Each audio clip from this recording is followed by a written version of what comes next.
this is the last Bible study in this quarter, and it's also the first Sunday of Advent, and those two things actually come together very nicely in this lesson. We have been studying all quarter long about the ultimate demise of Jerusalem, the exile of the people to Babylon. Last week is when that happened. We read about that in Ezekiel 33, and then this week we move into the final lesson, some wonderful hope that we finally get to. I am at my mother's house. This was a house my parents moved to when I was in 3rd grade. So I have known this place longer than any other place in my life, as is true of any place that you've been with a long time. There's an awful lot of good, wonderful memories here, but also some difficult memories as well. My father died in this house several years ago, 10 years ago. And so there's good and bad, and that is true of our lives as well, and that is part of what this lesson is all about. I guess maybe being at home in my childhood home has me thinking about my children and them growing up. One of the things that we always did as a kind of a tradition or a ritual was every morning when they would be getting ready for school, it was my job to feed them breakfast, and I would read them a Bible story. And I used Hurlbut's Bible story book. It was an old book published probably back in the 40s. And one of the things I liked about it was, although it was a children's Bible story book, it didn't really sugarcoat the stories. It was very clear about sin and the consequences of sin. And as we would work our way through the Old Testament, reading one story a day, time and again, of course, the people would disobey, they would sin, God would punish them, and then it seemed to start all over again the very next day. Kind of like this quarter has been for us in Sunday school. And my kids would get so tired, that they would almost like we do when we're watching a movie, yelling at the movie screen. The people would start to sin, and the kids would say, "Don't do it, don't do it." And finally they would get so tired that they would say to me, "Daddy, when are we going to get to Jesus?" And what they really meant was, when are we going to get to the New Testament? But what a wonderful question that is. When are we going to get to Jesus? And there's a sense in which every time we read the Bible, every time we hear a Bible story, hopefully that is what our hearts are led to. When are we going to get to Jesus? Or how do we find Jesus in this Bible story? Well, this has been a quarter, as I mentioned, of lessons and warnings and consequences. Last week we get to the climax of that, the destruction of Jerusalem and the temple. And we talked about the fact that chapter 33 is kind of a hinge chapter between sort of the first half of Ezekiel, which is warnings and danger, and the second half of Ezekiel, which is a promise of hope, even after it seems like all hope has been taken away when the temple is destroyed. And so what we are learning, hopefully, is that Ezekiel and God gives to us always, no matter what we have done, no matter what situation we find ourselves in, promises of hope, of restoration, and actually the most important word is resurrection. And so I want you to hear today's passage, and then we're going to watch the video, the conclusion of the Bible Project's explanation of Ezekiel, because it really helps us with today's passage. But here's today's passage. Ezekiel 47, 1 through 9, and then verse 12. Then he brought me back to the entrance of the temple. Isn't that interesting? The temple is gone, but Ezekiel is having a vision of the temple. This is going to be at the temple in the future, or at least the symbol of the temple in the future. Then he brought me back to the entrance of the temple. There was water flowing from below the entranceway of the temple toward the east, for the temple faced east. And the water was flowing down from below the south side of the temple, south of the altar. Then he brought me out of the way of the north gate and led me around to the outside, to the outer gate that faces toward the east, and the water was trickling out on the south side. Going on eastward, with a cord in his hand, the man measured 1,000 cubits and then led me through the water. It was an ankle deep. Again he measured another 1,000 and led me through the water, and it was knee deep. And again he measured another 1,000 and led me through the water, and it was up to my waist. Again he measured 1,000, and it was a river I could not cross, for the water had risen. It was deep enough to swim in, a river that could not be crossed. And he said to me, "Mortal, have you seen this?" Then he led me along the bank of the river. As I came back, I saw on the bank of the river a great many trees on one side and on the other. And he said to me, "This water flows toward the eastern region and goes down into the Arabah. And when it enters the sea," and that would be the Dead Sea, the sea of stagnant waters, the water will become fresh. Wherever the river goes, every living creature that swarms will live, and there will be many fish. Once these waters reach there, it will become fresh, and everything will live where the water goes. On the banks of both sides of the river, there will grow all kinds of trees for food. Their leaves will not wither, nor their fruit fail, but they will bear fresh fruit in every month, because the water for them flows from the sanctuary. Their fruit will be for food, and their leaves for healing. Now, I hope maybe that is bringing up some signs of recognition in you. Maybe you're not as familiar with this particular passage in Ezekiel, but this sounds an awful lot like, it is intended to sound like, the river of life that is flowing through the New Jerusalem that we encounter in Revelation, the 22nd chapter. And you may remember there is a trees on each side, and the leaves there are for the healing of the nations. Exactly what we get here in Ezekiel. Well, again, Ezekiel is divided into these sort of three components. You have the early warnings, you have the 33rd hinge chapter, and then you have the final chapters that are the chapters of hope. And I want you to see now the video from the Bible Project that helps us with this. And I wanted to read the passage first because it directly relates to or references this passage. And so you'll see it, and I think we'll understand it better. So here is the Bible Project's Ezekiel Part 2. The book of the prophet Ezekiel. In the first video, we were introduced to Ezekiel the priest, and he's sitting among the exiles in Babylon. And he's confronted by the awesome glory of God's temple presence, but it's appearing to him in Babylon. And then Ezekiel discovers why. It's because of Israel's idolatry and injustice that has compelled God to abandon his own temple. And while there is still hope for the future, the book went on to develop Ezekiel's message of divine judgment, first for Israel and then for the nations around Israel. And then a key moment happened in chapter 33. Ezekiel receives a report that the Babylonian siege of Jerusalem is over because the city has fallen. The temple is destroyed. Ezekiel's grim words of warning came true. The exile was the most horrendous catastrophe that ever happened to Israel, and it raised the big questions of whether God was done with Israel for good.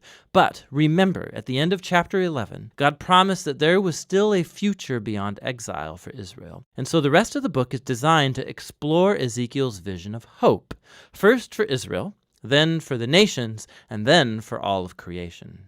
The hope for Israel begins with God promising to raise up a new David, a future messianic king, who's going to be the kind of leader that Israel needed but never got. And this new Israel, who's going to come under the messianic king's rule, is going to be a transformed people. God's going to deal with the heart of their problem of rebellion by giving them new hearts. It's just like Moses promised at the end of the book of Deuteronomy. God says he's going to remove their hard hearts and send his spirit into his people to give them new, soft hearts that can love and obey their God. And this idea gets developed in the next strange vision. Ezekiel sees a huge valley filled up with dry human bones and skeletons, and God tells him that it's an image, a metaphor for Israel's spiritual state. So their rebellion against God, it resulted in exile and the literal death of many people, but it was also a metaphorical death of their covenant relationship.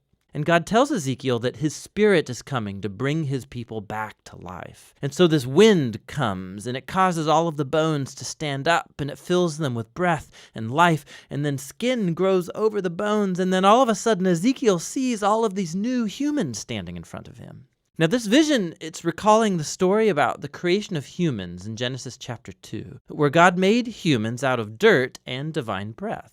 And so Israel and all humanity have rebelled, resulting in death. And so the only hope is that God would perform a new act of creation and remake humans in such a way that they can truly live in a relationship of love with God and with each other. And so after God is going to deal with the evil that's in the hearts of his own people, some questions still remain unresolved. Like, what about the evil that's still rampant out there among the nations? And what about the future of God's dwelling place in the temple? And this is what the final two sections of the book are about. So first come chapters 38 and 39, and they promise God's final defeat of evil among the nations, which gets personified by a ruler who's named Gog from the land of Magog. Now, this name is derived from a genealogy of ancient kingdoms and lands from Genesis chapter 10, and it referred to powerful nations from the distant past. And so Ezekiel picks up this ancient biblical name as an image of any and all violent kingdoms. And so we find that Gog gets allied with 7 nations that come from all 4 directions of the compass,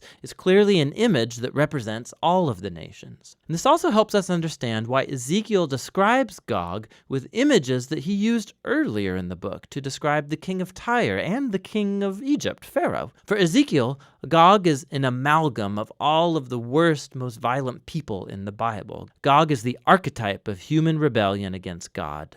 The basic story in these chapters is that Gog resists God's plan to restore his people. And so just like Pharaoh in the Exodus story, Gog comes to destroy the people. But God unleashes his justice on Gog, and it's in a flurry of scenes that don't actually make very good literal sense if you read them in sequence. Because first, Gog and his armies are consumed by an earthquake, but then they're consumed by fire 2 different times, and then after that, God comes and strikes Gog and his army down in the fields where they lay unburied for months. It's clear that these scenes are full of symbol and imagery. Ezekiel has pulled out his entire poetic tool set here to describe how God is determined to finally defeat human evil that has ruined his world. And it's so that he can pave the way for a new creation. And so once evil is finally dealt with among the nations, the last section of the book describes how God's presence is going to one day return to his people and his temple to bring cosmic restoration.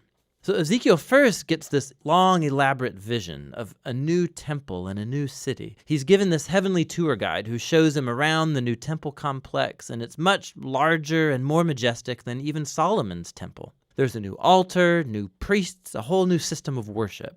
And then after this elaborate tour, God's glorious throne chariot that he saw back in his first vision comes back, and it enters the new temple. Now, the meaning of these temple visions has been the source of debate for a long, long time. So some Christian and Jewish readers believe that this vision will be fulfilled literally one day, and that these chapters offer the actual blueprints of the new temple that will be built when the Messiah returns and brings God's kingdom. But many other Jewish and Christian readers think that this vision, like all of Ezekiel's other visions, is full of symbols, and they depict the reality of God's presence returning to his people in the Messianic kingdom, but not necessarily in the form of an actual building.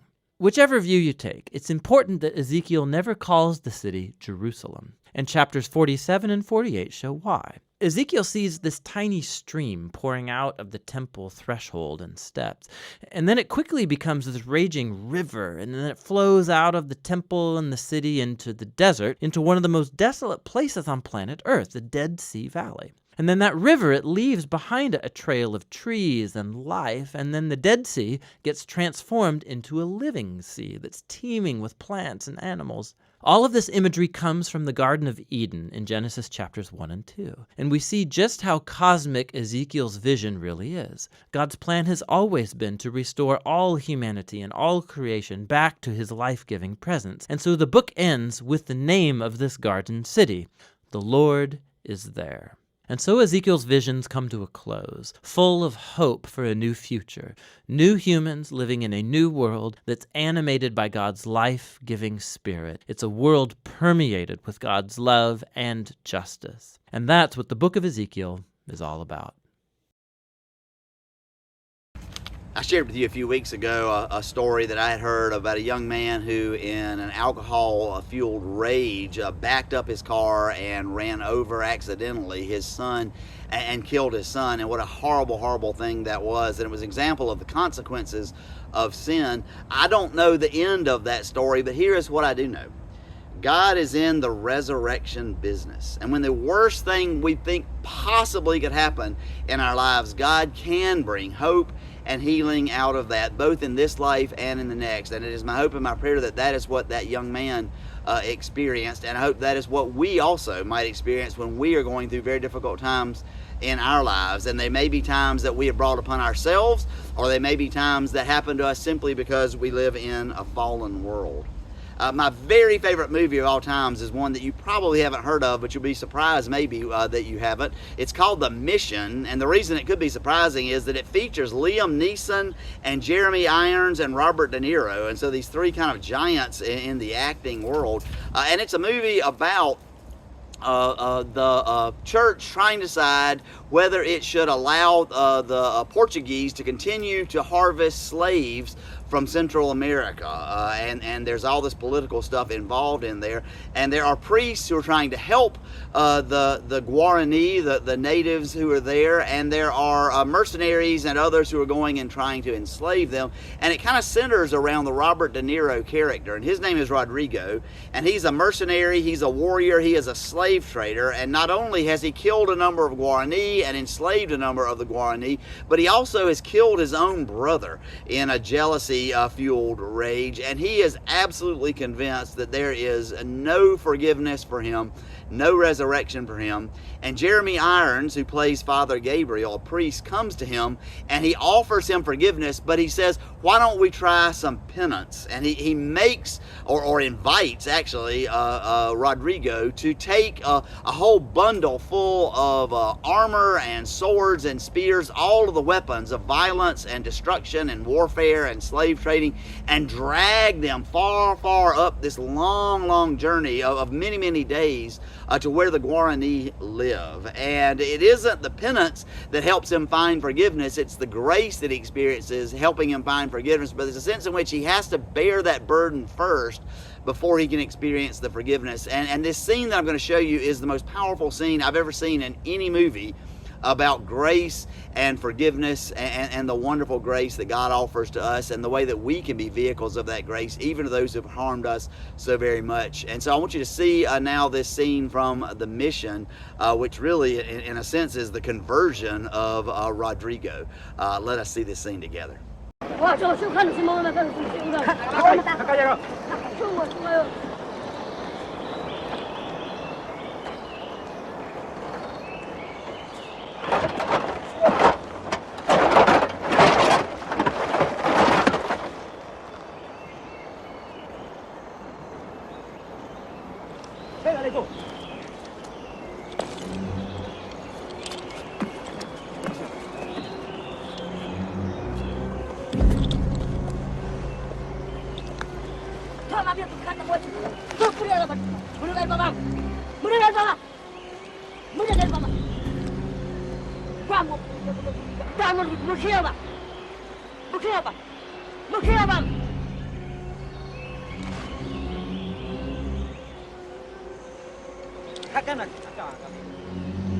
Aquí no para.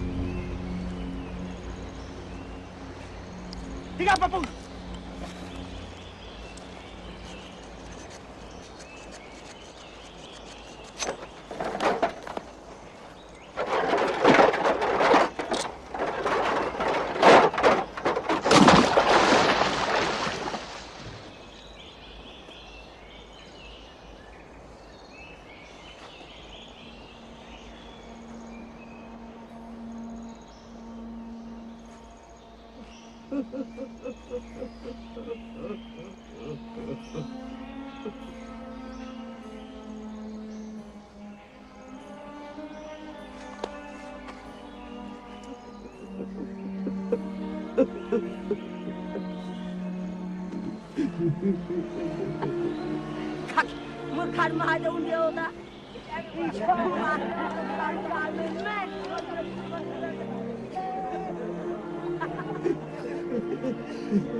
We live in a world where terrible things happen.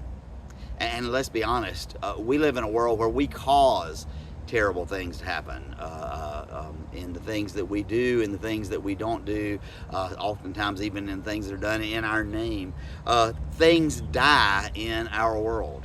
Relationships die, people die, and there's all kinds of other things that die. Our health falters, our mental health falters, we may lose our job. There's so many things that can happen to us in this world that are so hard and so painful. And so we need to be like my kids and cry out, when are we getting to Jesus?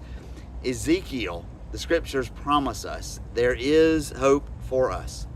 Israel, of course, is a very barren land, and so water is such a powerful symbol in Israel. And so this water that comes out from the new temple, that begins as a trickle and then gets deeper and deeper and deeper until there's a river that cannot even be crossed, and everything it touches is brought back to life. This Garden of Eden imagery that it talked about in the a video that we saw earlier. That is the promise of Ezekiel. That is the promise of Scripture, and it's the promise of Jesus. In John 7, Jesus is at the temple, and he is teaching there at the temple, and he cries out, I am the water of life, and if you drink from me, you will be satisfied. He is calling this phrase, this passage from Ezekiel to mind there. That's what people would have heard there. They have been crying out for so long, when will we be getting to Jesus? He is there. And then, of course, through his crucifixion and his resurrection, we are brought back to life. We are given hope. We are reminded that God is in the resurrection business. And it's not only for that future far off time in the New Jerusalem, but it's for the here and the now, as Rodrigo discovered in the video clip that I showed you. So today is the first Sunday of Advent. Advent is a time when we remember the coming of the Christ child all those times before. And it's interesting because Ezekiel, the whole book, ends by saying that the new name of Jerusalem will be the Lord is here. And that it's not exactly the same as the word Emmanuel that we find in Matthew 1. That God is with us, but it's the same concept. The Lord is here, God is with us. And so Advent is all about remembering that God came to be with us in Emmanuel, in Jesus, all of those years ago. It is a reminder that God is coming to be with us, to make all things new again, and we look forward to that, and we cry out for that. When are we getting to Jesus? But it is also a reminder that God is always with us. Emmanuel, God with us in the here and the now. So whatever you might be facing, whatever you might be afraid of, as we enter into Advent, know that God is with us. God is in the resurrection business. Thanks be to God. Amen.